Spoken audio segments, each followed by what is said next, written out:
একটি বুড়ো হাঁসের এই 5টি কথা যে ব্যক্তি মনে রাখে সে কখনো বিপদে পড়ে না।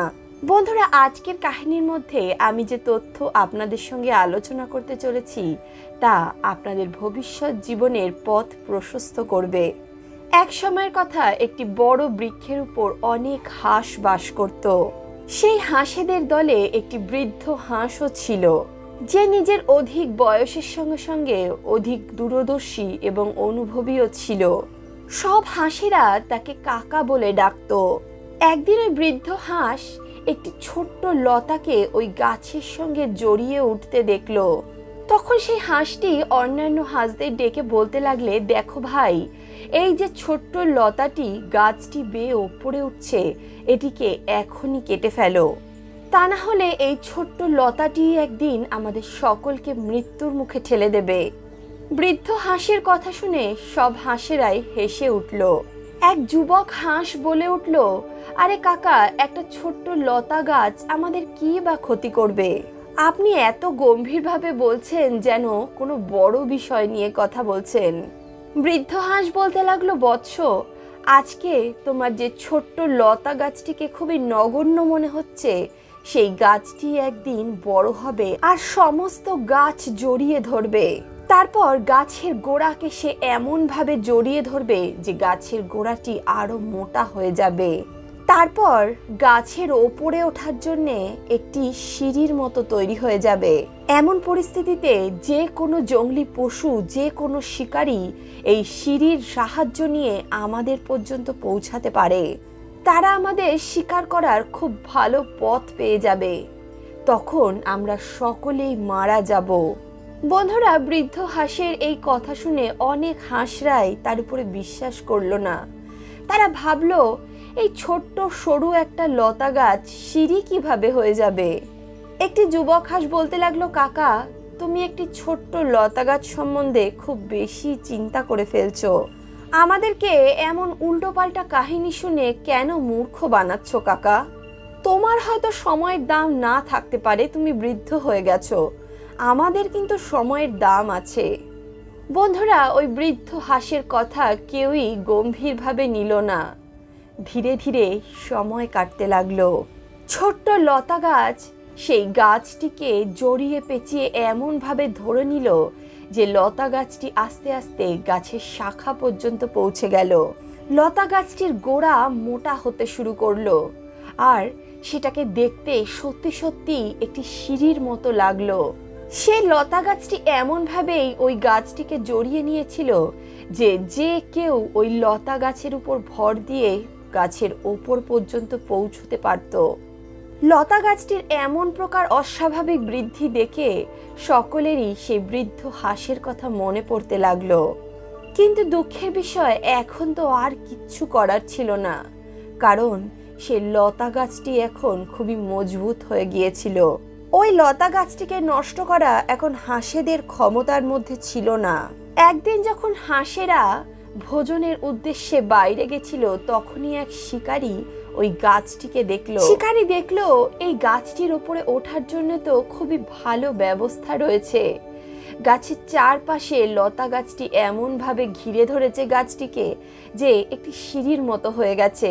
এমনটা ভেবে সে শিকারী গাছের শাখার ওপরে উঠে গেল এবং যেখানে হাঁসরা নিজেদের বাসা তৈরি করে রেখেছে সেখানে জাল ফেলে রাখলো। তারপর সেই শিকারী গাছ থেকে নেমে সেখান থেকে চলে গেল। সন্ধ্যায় যখন সমস্ত হাঁসেরা তাদের বাসায় ফিরে আসলো, তখন তারা শিকারীর ফেলা জালে খুব বাজেভাবে ফেঁসে গেল এবং তারা ডানা ছটফট করতে লাগলো। এবার তারা বৃদ্ধ হাঁসের কথা খুব ভালোভাবেই বুঝে গেছিল। এখন তো তারা নিজের কৃতকর্মের উপরে পস্তাতে লাগলো। তারা ভাবতে লাগলো, সেদিন যদি বৃদ্ধ কাকার কথা শুনে নিতাম তাহলে আজকে এই দিন দেখতে হতো না। বৃদ্ধ হাঁসও এই সকল হাঁসেদের পরিস্থিতি দেখে খুবই দুশ্চিন্তাগ্রস্ত হয়ে গেছিল।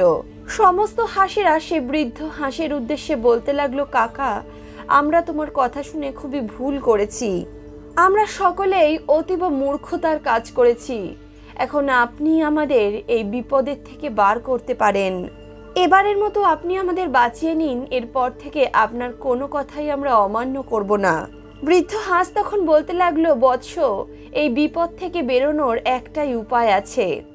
শিকারী যখন তোমাদের ধরতে আসবে তোমরা মৃত হওয়ার নাটক করবে। শিকারী যখন তোমাদের মৃত দেখে জাল থেকে বার করে মাটিতে রাখবে, সে সময়ও তোমরা মাটিতে মৃত হওয়ার বাহানা করেই পড়ে থাকবে। যখনই সে শেষ হাঁসটিকে জাল থেকে বার করে মাটিতে রাখবে, তখনই তোমরা একসঙ্গে উড়ে যাবে। বন্ধুরা, এই প্রকারেই বুদ্ধিমান সে বৃদ্ধ হাঁসের কথা শুনে সমস্ত হাঁসেরা শিকারীকে দেখা মাত্রই মৃত হওয়ার নাটক করে শুয়ে পড়ল। শিকারী আসলো আর সব হাঁসেদেরকে এক এক করে জাল থেকে বাইরে বার করতে লাগলো। যখন সে শিকারী সব হাঁসেদের একসঙ্গে বার করে মাটিতে রেখে দিল, তখন সেই মুহূর্তেই সমস্ত হাঁসেরা একসঙ্গে আকাশে উড়ে গেল। শিকারী ওই হাঁসেদেরকে একসঙ্গে উড়তে দেখে অবাক হয়ে গেল। সে ভাবতে লাগলো, এটা কি হলো, এটা কিভাবে সম্ভব হলো। এরই কারণে বলা হয়, বুদ্ধিমানদের পরামর্শ গম্ভীরতাপূর্বক নেওয়া উচিত। সমস্ত হাঁসেরা খুবই খুশি ছিল, কারণ তারা খুব বড় একটি বিপদ থেকে বেঁচে গেছিল। সেদিন একটি বৃদ্ধ হাঁসের যোজনা অনুসারে তাদের সকলের প্রাণ বেঁচে গেছিল। সমস্ত হাঁসেরা বলতে লাগলো, কাকা, এখন আমরা আপনার থেকে আরো কিছু জ্ঞানের কথা জানতে চাই, যা আমাদের জীবনে বিপদের সময় কাজে আসতে পারে। বুদ্ধিমান হাঁস তখন বলতে লাগলো, শোনো, আমি তোমাদেরকে জীবনের 5টি মূল্যবান কথা বলছি। এগুলিকে নিজের কণ্ঠে ভালোভাবে গাঁট বেঁধে নাও। প্রথম হলো, বিবেকপূর্ণ বুদ্ধিমান পুরুষ শক্তি অনুসারে কাজ করার ক্ষমতা রাখে। তারা কোনো বস্তুকে তুচ্ছ মনে করে তার অবমাননা করে না। দ্বিতীয়ত, যে অলস ব্যক্তি স্বতন্ত্রতার সঙ্গে বেড়ে চলা নিজের শত্রুকে অবমাননা করে, অবহেলা করে, সে ওই শত্রুর দ্বারাই এক না একদিন মারা যায়। যে জন্মানোর সঙ্গে সঙ্গেই শত্রু আর রোগকে নষ্ট করে না, সে ব্যক্তি বলবান হওয়া সত্ত্বেও একদিন তাদের শিকার হয়ে যায়। তৃতীয়ত হলো, দরিদ্রতা, অসুস্থতা, দুঃখ, বন্ধন এবং বিপদ এগুলো সবই মানুষের কৃতকর্মেরই ফল।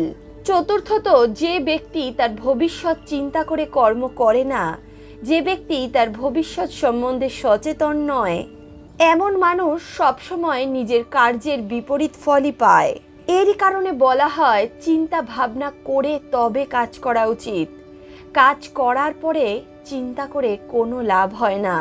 মানুষের কোনো প্রকারের মূর্খতা কখনোই করা উচিত নয়। যে কোনো কর্ম করার আগে কিছুক্ষণ তা নিয়ে ভেবে নেওয়া উচিত। যে কোনো কাজ করার আগে তার ভালো এবং খারাপ দিক সব সময় বিচার করে তবেই কোনো কাজ করা উচিত। পঞ্চম এবং শেষ কথা, বয়স্ক ব্যক্তিরা বলে, আমাদের নিজের ভবিষ্যতের কথা আগেই ভেবে নেওয়া উচিত।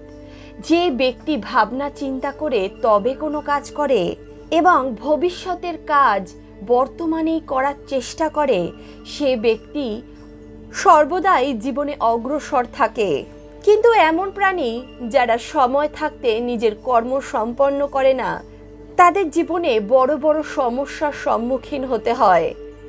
তাই বন্ধুরা, কখনোই কাউকে তুচ্ছ মনে করবেন না, কখনোই নিজের শত্রুকে ছোট মনে করবে না, কখনো এমন কোনো কর্ম করবে না যাতে দরিদ্রতা, দুঃখ, অসুস্থতা এবং বিপদ তোমার কর্মের কারণে তোমাকে ক্ষতি করতে পারে। সব সময় কোনো কর্ম করার আগে দূরের কথা চিন্তা করবে যে এই কর্মটি করলে এর পরিণাম আমার কি হতে পারে। শুভ অশুভ সমস্ত বিষয় নিয়েই একবার ভেবে নেবে। যে কাজটা তুমি কালকে করবে ভাবছো, সে কাজটা কালকে নয়, সে কাজটা আজকেই করো। ভবিষ্যতের কাজ বর্তমানে করে রাখার অর্থ এটাই।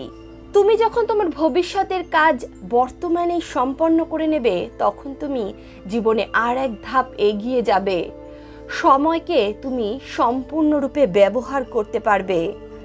কালকে করব, এই কথাটির মধ্যে সব থেকে বড় যে নেতিবাচক কথাটি রয়েছে, যে নেতিবাচক শব্দটি রয়েছে, তা হলো কাল।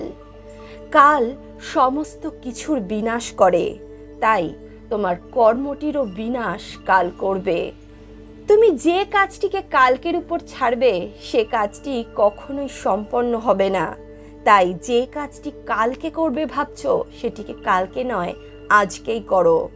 বন্ধুরা, আশা করি জীবনের এই 5টি মূল্যবান কথা আমি আপনাদের বোঝাতে সক্ষম হয়েছি।